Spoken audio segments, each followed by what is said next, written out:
Okay, so let's go through this logarithm equation. So we have this log 1/3, right? Base 1/3 square root 2x minus 1 is equal to log base 9 x plus 5 bracket. And after that plus another half, right? Okay, so how do we actually solve this equation? So first thing we need to change the base because I must make them to have the common base. Of course, we can't change to 1/3 and we also cannot change to 9.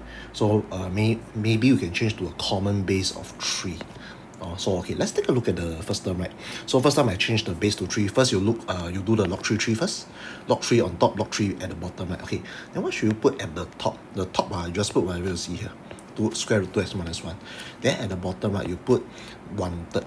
Because there's a 1/3 here, right? Just put 1/3 at the bottom. Of course, 1/3, let's just say I put 1/3 first. Then 1/3, right, you actually make it into indices, meaning 1/3 become 3 negative 1.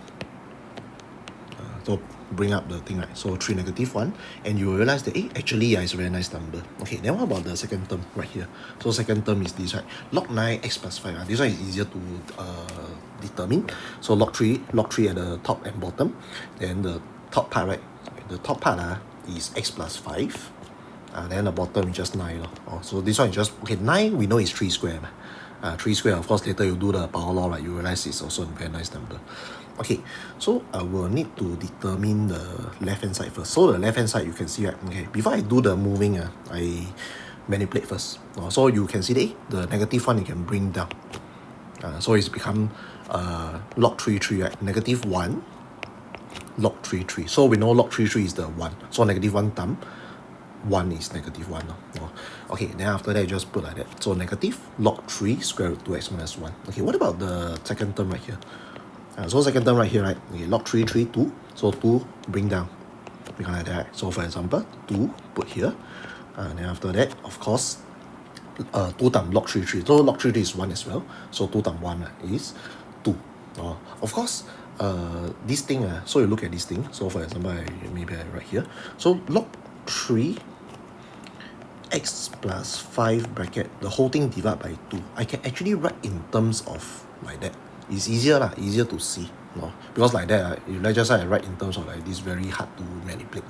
Okay, then after that, plus half. Okay, then after this, I will need to move. Okay, for example, I just move this over. So the first time, I move to the right hand side because I want to get rid of the negative. Right?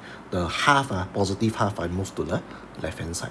So of course, eventually, right, I will need to, the left hand side is negative half is equal to half log 3 x plus 5 plus log 3 2x minus 1 bracket to the power of half. Because I change, for example, you notice there's a square root here. So I just change this to pure indices.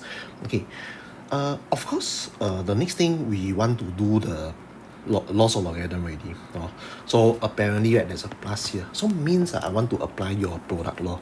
But before you can apply anything, you must make sure that the coefficient of the log is 1. So meaning you look at the second term, right, the coefficient of the log is 1. But you look at the very first term, the coefficient of log is half. So means I need to get rid of the half by applying the power law. So for example, I apply power law like that. So in this case, I'll get something like this part. So negative half equal to log 3 x plus 5 bracket to the power of half plus log 3 2x minus 1 bracket to the power of half. Always remember, if you are comparing power law, product law, and your quotient law, right, always apply your power law first before you do your product law and quotient law. Okay, with this, right, now maybe this whole thing, I just switch a bit. I apply the power law, then I put the log on the left hand side. Then of course the negative half I put on the right hand side. Okay, then with this, right, you can see that I apply power law, product means I multiply this thing and this thing together. So eventually I will get something like this. Is the whole thing, right, is equal to negative half. Okay, with this, of course, I want to solve already. I want to I'll get rid of the log by moving the base. You can see there's a base 3, right? You move it to the right hand side. You move it to the right hand side, right? Of course, now the right hand side become 3 to the power negative half. Okay, then the left hand side, no more log. So there's only this part already. Okay, the next thing I will need to do is to square both sides. Meaning I square the left hand side and I square the right hand side. When I do that, right, this part no more to the power of half because I will get rid to the power of half here, so I square. Okay, right hand side I must also do likewise. Okay, right hand side you 3 negative half, right? The whole thing you square it. Means you apply the laws of not logarithm, sorry, indices now. So 3 negative half multiplied by 2 will give you 3 negative 1. So 3 negative 1 is as good as in 1/3 lah. Just put now is back to Emaths already. Okay, I put 1/3. Okay, then after that I do the expansion, the rainbow, right? So 1, 2, 3, and 4. I do the rainbow. Okay, of course you see there's a 1/3. I times 3 throughout.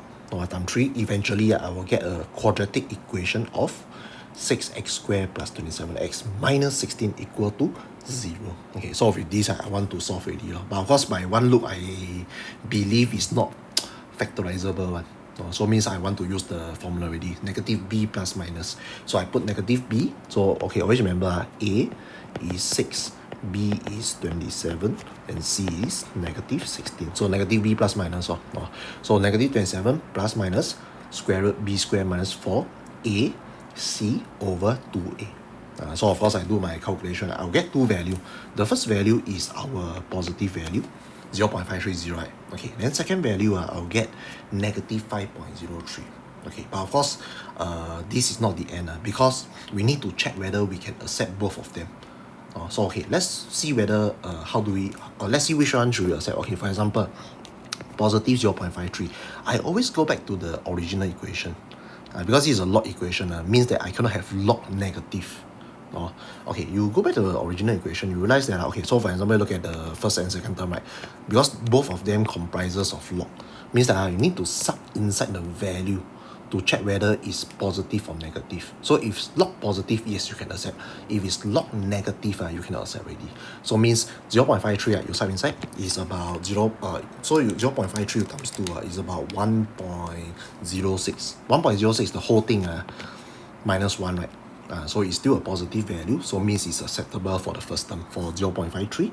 Okay, of course the second term, don't need to say that, 0.53 you sub inside will still be positive, right? Log 9 positive, about log 9 5.53 like that. Okay, so this one confirm can accept. Okay, what about the second term? Second term high chance cannot accept because you think about this, right? Negative 5.03, you sub inside the first term. You sub inside, right, is about, okay, 2 times negative 5.03 is about negative 10.06. Negative 10.06, you minus 1, so it's negative 11.06. Square root negative 0.06, you will get a syntax error. Okay, likewise, you look at the second term, you sub inside, right? So for example, you sub inside this, negative 0.53 plus 5, you'll get a negative 0.03. So this one must reject. Yeah, so that is how we actually do this logarithm equation question.